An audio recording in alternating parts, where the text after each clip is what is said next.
This message has been translated into different languages so that the whole world knows that the world is on the verge of showing signs that it will end. It's time to choose. What will you choose? Do you stay in your belief or enter heaven? The door of heaven is in the Philippines.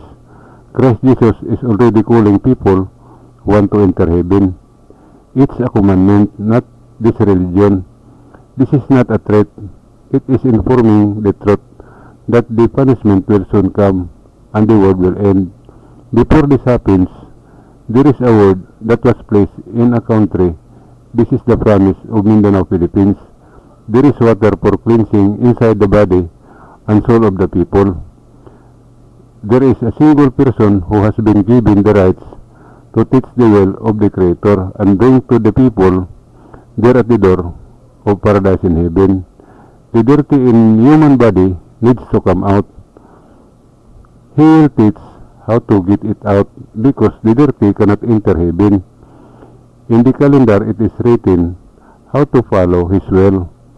Here in the calendar is written the salvation of man in the coming of the end, because it is written that it will be taught when the time comes in the place where the beginning of the people and only those who want to be saved.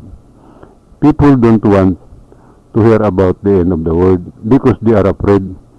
They believe in books that don't say any truth, only the preacher say, and whether you like it or not, the world is going to end because the secrets are open that has been hidden in time for so long. Believe it or not, it has a visible truth because it is written. The whole world is marked north, southwest, east, NSWA. This means news, and no one can tell where it comes from. In 4 letters, the end of the world is placed, and no one knows it except me. What is news? D is sunrise, A night come, W word, A end.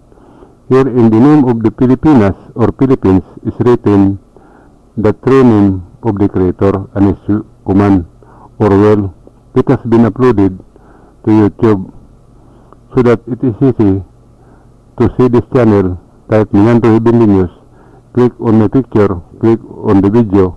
There is no audio, just read it.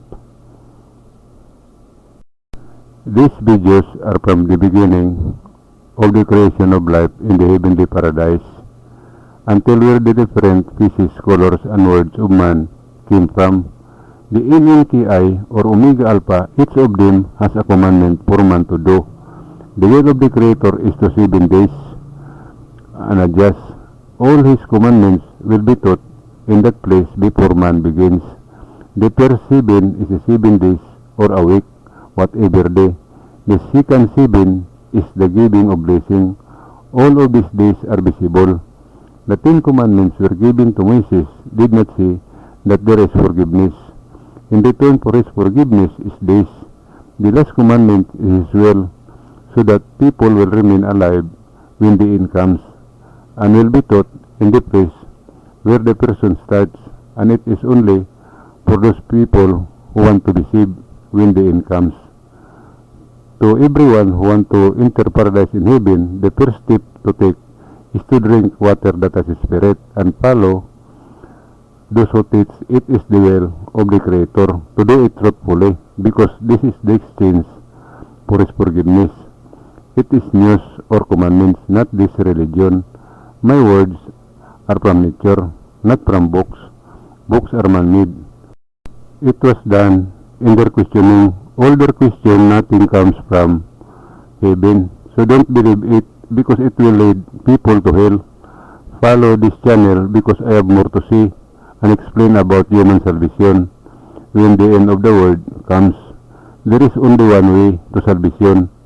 For those people who want to enter heaven, there is a mission to encourage the blind. It is necessary to do a mission for it to those who are blind to the truth. All who believe in the books, they are blind to the truth.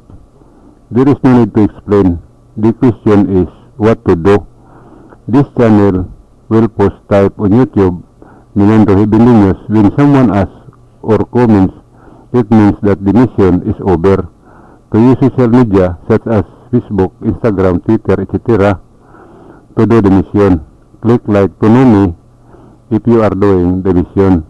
Eternal life is done not in prayer. Just translate English word to your own national language. Do not believe that an angel has wings because no one has known an angel.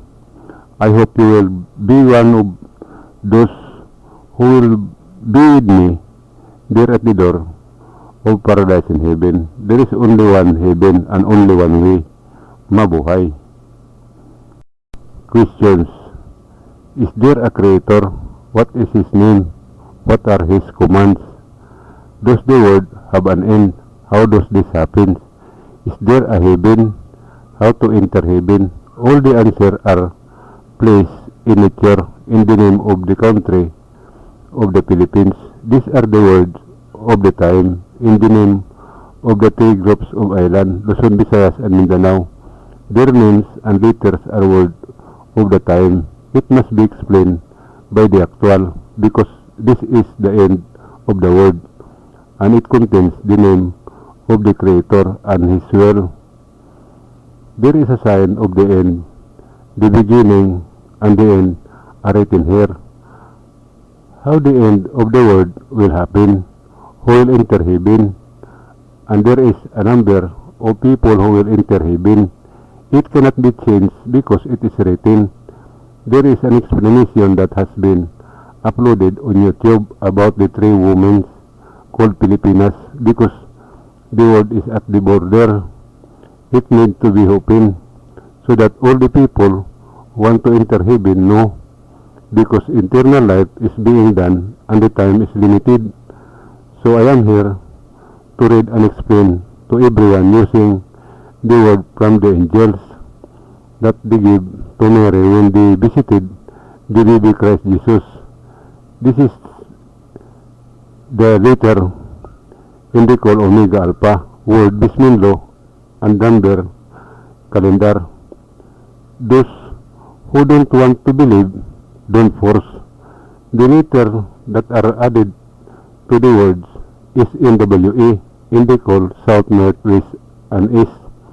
Its secret is news. Sunrise, night come, word in. You have to see the explanation in person because it is nature. I am here to read and explain actual. The world is about to end. Mabuhay.